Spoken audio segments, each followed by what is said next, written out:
ज़रा सोचिए, अगर आपके पास पढ़ने के लिए, किताब खरीदने के लिए पैसा ना हो और रात को बिजली ना आती हो और घर में पिता बिस्तर पर बीमार पड़े हो, तो क्या आप फिर भी डॉक्टर बनने का सपना देख सकते हैं?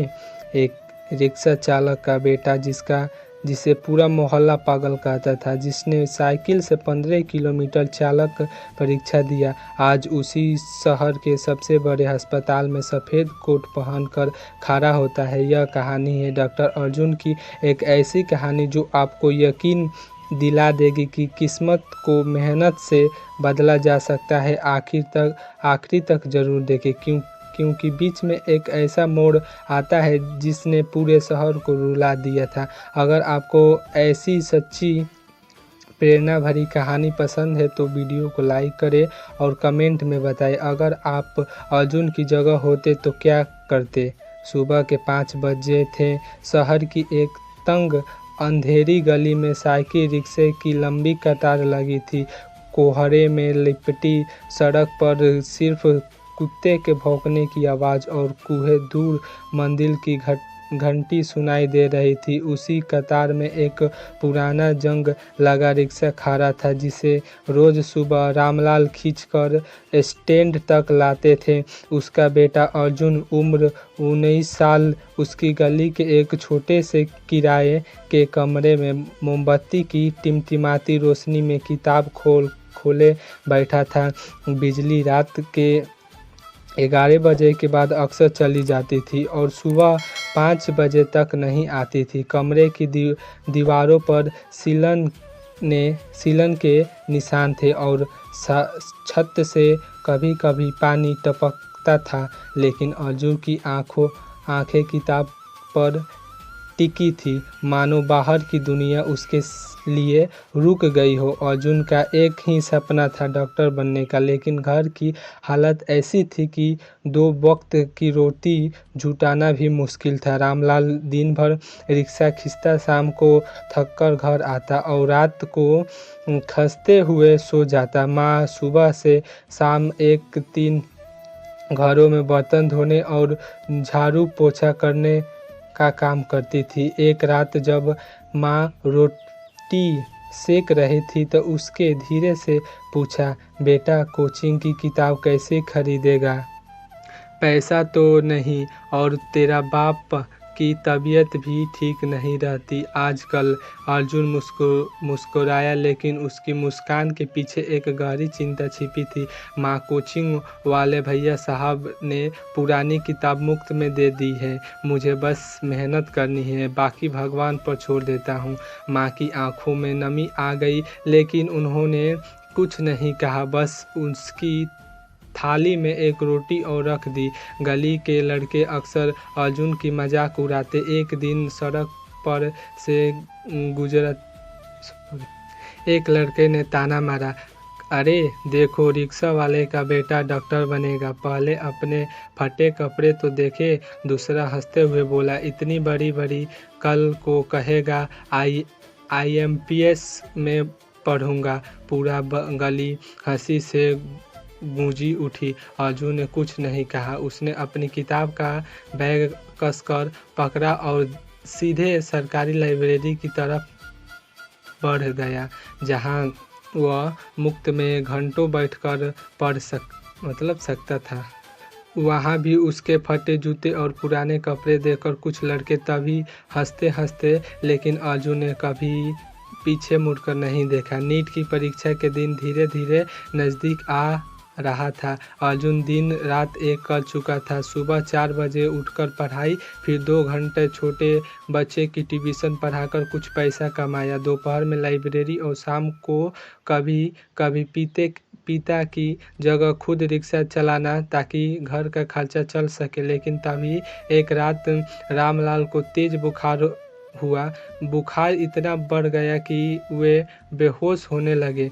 पास ना होने की वजह से इलाज में देरी हुई। जब आखिरी सरकारी अस्पताल में जांच हुई तो डॉक्टर ने बताया कि उन्हें टीबी है और लंबे इलाज चलेगा। अर्जुन का दिल टूट गया। वह पूरी रात अस्पताल के गलियारे में बैठा रहा, लेकिन सुबह होते ही उसने अपने पिता का कमज़ोर हाथ पकड़ा और कहा, पापा आप बिल्कुल चिंता मत करिए, मैं पढ़ाई नहीं छोड़ूंगा और आपका पूरा इलाज भी कराऊंगा, बस आप हिम्मत रखिए। रामलाल ने बहुत धीमी आवाज़ में कहा, बेटा तू डॉक्टर बन जा, फिर किसी गरीब को मेरी तरह इलाज के लिए तड़पना न पड़े। यह बात अर्जुन के दिल में गहरी उतर गई। अब उसका सपना सिर्फ उसका अपना नहीं रहा, बल्कि हर उस गरीब आदमी का सपना बन गया जिसे सही समय पर इलाज नहीं मिलती। अगर कुछ महीने अर्जुन के लिए किसी परीक्षा से कम नहीं था। दिन में वह छोटे बच्चे को ट्यूशन पढ़ाता, शाम को पिता की जगह रिक्शा चलाता, अस्पताल के चक्कर लगाता और रात को थक कर भी किताब खोलकर बैठ जाता। नींद बस 3-4 घंटे की होती। कई बार उसकी आंखें के नीचे काले घरे पड़ जाते थे, लेकिन उसने कभी हार नहीं मानी। परीक्षा से एक रात पहले अर्जुन ने अपनी माँ से कहा, माँ कल मेरी परीक्षा है, दुआ करना माँ। माँ ने उसके सिर पर हाथ फेरते हुए कहा, मेरे दुआ तो हमेशा तेरे साथ है बेटा, बस तू घबराना मत। परीक्षा के दिन सुबह अर्जुन के पास परीक्षा केंद्र तक जाने के लिए ऑटो या बस का किराया भी नहीं था। उसने बिना एक पल गंवाए अपनी पुरानी जंग लगी साइकिल निकाली और 15 किलोमीटर का सफ़र तय करने के लिए निकल पड़ा। रास्ते में तेज धूप और पसीना से उसकी जो कुर्ता पूरी तरह भीग चुकी थी, लेकिन उसने पैडल मारना बंद नहीं किया। आखिरकार थाका हारा पसीने से लपटाए वह ठीक समय पर परीक्षा केंद्र पहुंचा। वहां का नज़ारा देखकर वह एक पल के लिए ठिठुर गया। बाकी बच्चे महंगी गाड़ी से उतर रहे थे, कंधे पर ब्रांडेड कोचिंग बैग टंगे हुए, और उसके साथ पूरा परिवार खड़ा था। अर्जुन बिल्कुल अकेला था। कुछ लड़के ने उसकी फटी चप्पल और पसीने से तर कुर्ता देखकर आपस में फुसफुसाते हुए हंसी उड़ाए। एक लड़का बोला, यह भी नीट देगा क्या? लगता है गलत जगह आ गया है। अर्जुन ने गहरी सांस ली और अपने पिता की चेहरा याद किया और धीरे से बुदबुदाया, मेरे पैर मिट्टी के हैं पर इरादा नहीं। फिर वह सीधा अपनी सीट पर जाकर बैठ गया। परीक्षा खत्म होने के बाद अर्जुन वापस साइकिल से घर लौटा। घर पहुंचते ही उसने देखा कि पिता की तबीयत फिर से बिगड़ चुकी थी। अगले कुछ महीने इलाज और पढ़ाई के बीच जूझते हुए बीते। रामलाल की हालत कभी थोड़ी सुधरती तो कभी बिगड़ जाती। महीने के इंतज़ार के बाद आखिरकार वह दिन आया जब नीट का रिजल्ट आना था। पूरा मोहल्ला अर्जुन के घर के बाहर जमा हो गया था। कुछ लोग सच में उम्मीद लिए हुए तो कुछ सिर्फ यह देखने के रिक्शा वाले का बेटा फेल हो गया या पास। अर्जुन ने कांपते हाथों से अपनी पुरानी टूटी स्क्रीन वाले मोबाइल पर रिजल्ट खोला। कुछ पल के लिए उसकी आंख के सामने सब कुछ धुंधला हो गया, फिर उसकी आंखों से आंसू बहने लगे। उसने कंपती आवाज़ में कहा, माँ मेरा सिलेक्शन हो गया है सरकारी मेडिकल कॉलेज में। माँ वहीं ज़मीन पर बैठकर रोने लगी। पड़ोस की जो औरत कभी ताने मारती थी अब हैरान से एक दूसरे की मुंह देख रही थी। रामलाल जो बिस्तर पर लेटा हुआ था अपनी बेहद कमज़ोर आवाज़ में बोला, मेरा बेटा डॉक्टर बनेगा। उसकी आंखों में गर्व और खुशी की आंसू छलक आए, लेकिन खुशी के इस पल में भी अर्जुन को पता था कि असली संघर्ष अभी शुरू हुआ है। मेडिकल कॉलेज की फीस, अस्पताल का खर्च, किताब, यह सब पैसा कहाँ से आएगा? मास्टर जी और गांव के कुछ भले लोगों ने मिलकर चंदा जमा किया और किसी तरह अब पहले साल की फीस का इंतज़ार हो पाया। दिल्ली के मेडिकल कॉलेज में पहले दिन अर्जुन के लिए किसी दूसरा दुनिया में कदम रखने जैसा था। बड़े बड़े अस्पताल, महंगी गाड़ी, सूट बूट में आए बाकी छात्र, हर किसी के पास लैपटॉप था, ब्रांडेड बैग था और फटेदार अंग्रेजी थी। अर्जुन के पास सिर्फ 2 जोड़े कपड़े और एक पुरानी बैग था। परिचय के दौरान जब बाकी छात्र बड़े बड़े स्कूल और शहरों के नाम बता रहे थे, तब अर्जुन ने धीरे से खड़े होकर कहा, मेरा नाम अर्जुन है, मेरा पिता रिक्शा चलाते हैं और मैंने अपनी पूरी पढ़ाई सरकारी स्कूल से की है। कुछ लोग हल्का सा मुस्कुराए तो कुछ ने नजरें झुका ली। पीछे बैठे 2 लड़के फुसफुसाए, यही वही है जो जिसने अखबार यह वही है ना जिसकी खबर अखबार में आई थी। साइकिल से परीक्षा देने गया था। उसकी दबी हंसी अर्जुन के कानों तक पहुंची, लेकिन इस बार उसने पीछे मुड़कर देखा और मजबूती से कहा, हाँ मैं वही हूँ। मेरा साइकिल पुरानी थी लेकिन मेरा हौसला नहीं।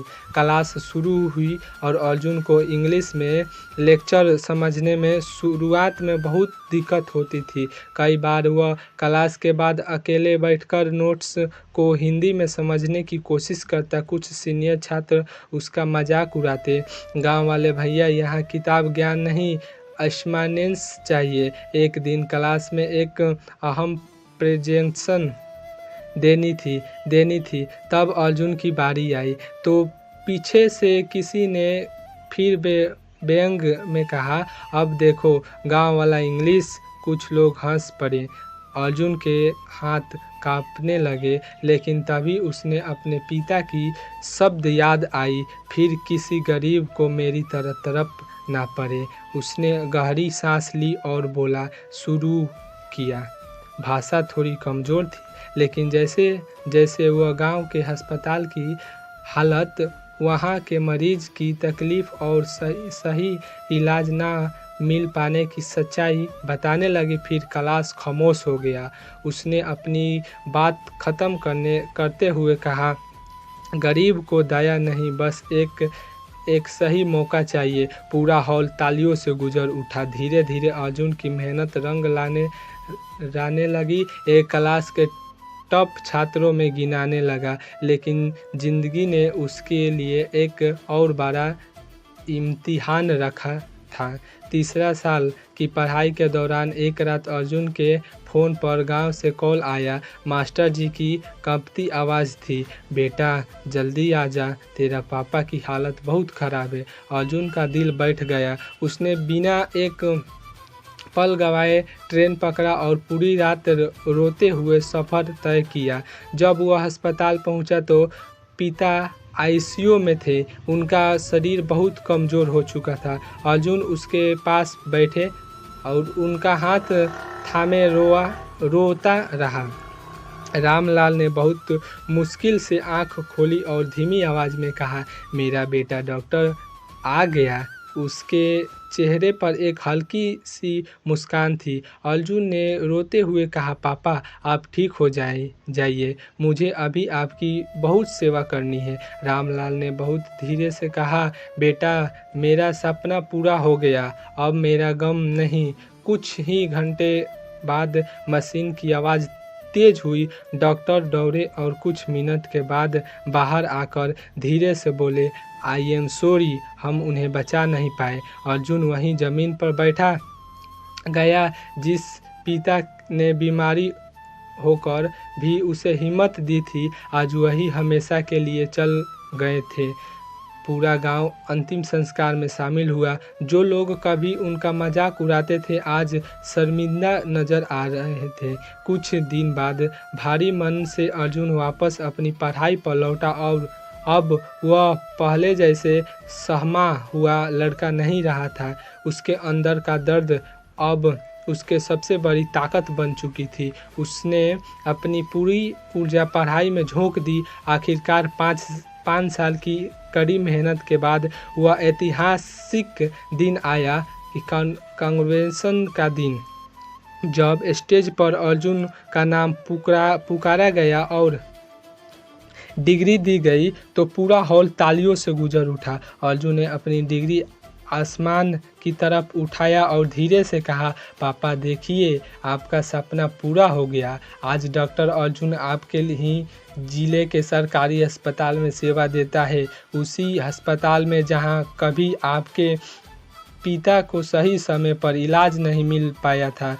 वह गरीबी मरीज का मुफ्त इलाज करता है और वो हर हफ्ते गांव के स्कूल में जाकर बच्चे को पढ़ाई के लिए प्रेरित करता है। जो लोग कभी उनका मजाक उड़ाते थे, आज उनके सामने से खड़े होते हैं। गांव के बच्चे से वह अक्सर कहते हैं कि गरीबी सपनों की दुश्मन नहीं है, बस एक इम्तिहान है। जो इसमें पास हो जाए उसे दुनिया की कोई मुश्किल नहीं रोक सकती है। अगर आपको डॉक्टर अर्जुन की यह कहानी पसंद आई तो वीडियो को लाइक करें और कमेंट में बताएं इस कहानी का कौन हिस्सा आपको सबसे ज़्यादा छू गया। अगर कहानी के लिए बताएं कि किस विषय पर सुनेंगे, खेल जगत, बिजनेस या किसी लड़की की सफलता की कहानी। Thank you.